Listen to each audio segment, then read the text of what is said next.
India गठबंधन के लोग हो, आप लोगों ने निर्णय करने कि हमने मेरा भविष्य, मेरे बच्चों का भविष्य क्या इजराइल के वहां लुटती हुई अस्मिता की तरह भारत में बनाना है, या हम लोगों ने ये भारत भूमि जो है हमारे रणकुंभेरों की, उनकी रणकुंभेरों की भूमि राजस्थान को रखना है।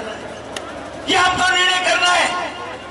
ये हमारी परीक्षा की घड़ी है कि 25 तारीख को इस घड़ी में 5 राज्यों के चुनाव हो रहे हैं।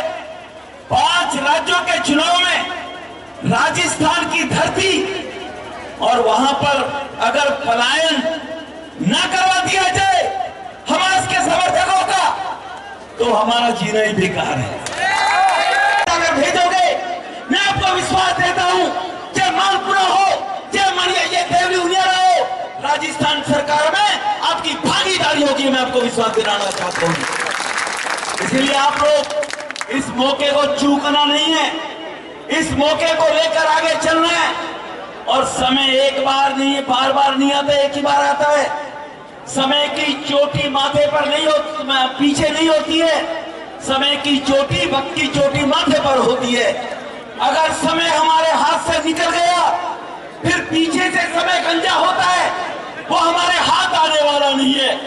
इसलिए समय को हमने आगे से पकड़ना होगा, ये मैं आपको निवेदन करना चाहता हूं। कितने बड़ा नेता हो, कितने बड़ा अधिकारी हो, जो भ्रष्टाचार करेगा, मोदी जी उसको बर्दाश्त नहीं करेंगे, मोदी साहब ने कहा है। क्योंकि देश की आजादी से लेकर 60 साल तक ये भ्रष्टाचारी देश की नींवों को कमजोर करता रहा, दीमक की तरह देश को खा रहा था। इस भ्रष्टाचार के कारण हमारा विकास नहीं हो पा रहा था, पीने के लिए पानी नहीं, अभी मुझसे पूर्व में वक्ता बोल रहे थे। इसलिए भाइयों बहनों, मैं आप सब लोगों को ये विनती करने के लिए यहाँ पर आया हूं कि 25 तारीख को हम सब लोग एक मुश्त होकर यहाँ से अगर बाहर निकलकर जानी चाहिए कि उनियारा के लोगों ने करवट बदली है।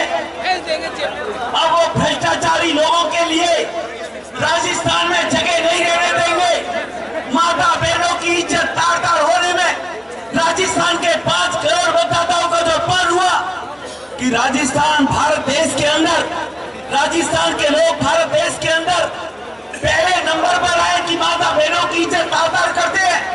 ये गहलोत साहब, आपने राजस्थान के सपूतों को, राजस्थान के रणकुंभेरों को यह प्रेरित करने का देश में काम किया कि आप राजस्थान में माता बहनों की इज्जत बचाने में भी कामयाब नहीं हो पाए।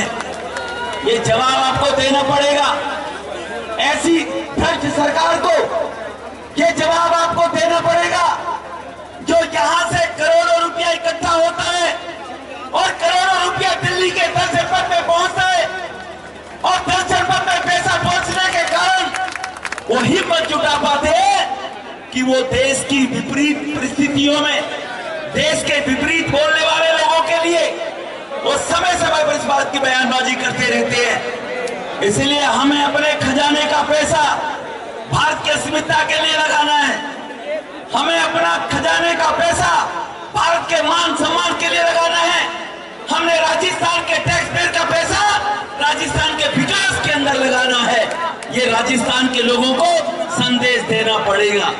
भविष्य के लिए जीते हैं सब लोग। मेरा बच्चा का भविष्य उज्जवल हो, अच्छे स्कूल में एडमिशन हो, अच्छी नौकरी मिल जाए, अच्छी जगह शादी हो जाए, तो क्या ये उम्मीद रख सकते हैं आप कि हिंदुस्तान में हमारे जैसे आतंकवादी अगर सपा में पड़ते रहेंगे तो क्या ये संभव हो पाएगा?